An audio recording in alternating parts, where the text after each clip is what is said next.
దేశంలో టెలికాం రంగంలో విప్లవాత్మక మార్పులను తీసుకొచ్చిన మహోన్నత వ్యక్తి మాజీ ప్రధాని స్వర్గీయ రాజీవ్ గాంధీ అని పలువురు వక్తలు శ్లాఘించారు. కాకినాడ జిల్లా కాంగ్రెస్ పార్టీ కార్యాలయంలో మాజీ ప్రధాని స్వర్గీయ రాజీవ్ గాంధీ వర్ధంతిని కాంగ్రెస్ పార్టీ కార్యాలయంలో పార్టీ పట్టణ అధ్యక్షుడు దాట్ల గాంధీరాజు ఆధ్వర్యంలో మంగళవారం నిర్వహించారు. ముందుగా రాజీవ్ గాంధీ చిత్రపటానికి పార్టీ నాయకులు పూలమాలలు వేసి నివాళులర్పించారు. ఈ సందర్భంగా కాంగ్రెస్ సిటీ అధ్యక్షుడు దాట్ల గాంధీరాజు, కాకినాడ జిల్లా ఐఎన్టీయూసీ కార్మిక సంఘాల అధ్యక్షులు తాళ్లూరి రాజు, కాంగ్రెస్ నాయకులు రాజవరపు మహేష్ మాట్లాడుతూ దేశానికి కాంగ్రెస్ పార్టీతోనే స్వేచ్ఛ, సుభిక్ష పరిపాలన వస్తోందని పేర్కొన్నారు.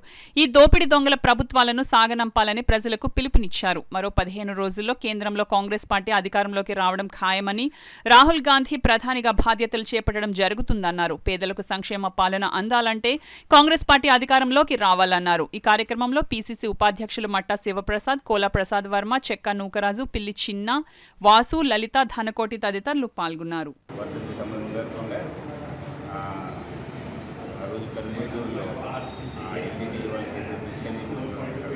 మన ముందు ఒక మంచి నాయకుడు కోల్పోయాం. అయినప్పటికీ కాంగ్రెస్ ఈ 2024లో ఇండియా కూటమి రూపంలో అఖండ విజయం సాధించి ఈరోజుని మళ్ళీ కాంగ్రెస్ పూర్వవైపు వస్తుంది. ఆయన పైనుండి ఆయన కాంగ్రెస్ పార్టీకి ఆశీస్సులు ఇచ్చి, మనస్ఫూర్తిగా ఆశీస్సులు ఇచ్చి 2024లో అంటే ఇప్పుడు జరగబోతున్న ఎలక్షన్లో కాంగ్రెస్తో కూడుకున్న ఇండియా కూటమి అధికారంలోకి రావాలని మనస్ఫూర్తిగా మేమందరూ కూడా కోరుకుంటూ ఈరోజు కాకినాడ జిల్లా కాంగ్రెస్ కార్యాలయంలో ఆయన వర్ధంతి జరుగుతుంది.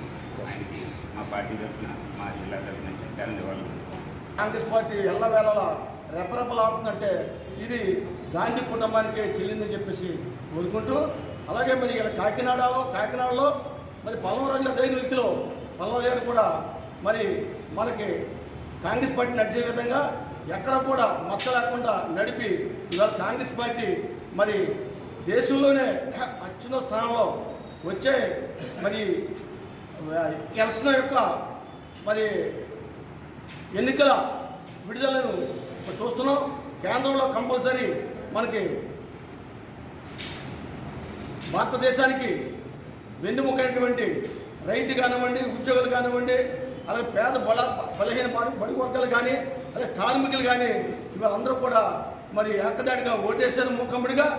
దీనికి ఫలితంగా 2024లో తప్పకుండా ప్రధానమంత్రిగా మరి రాహుల్ గాంధీ చూస్తామని చెప్పేసి ఈ సందర్భంగా తెలియజేస్తున్నారు.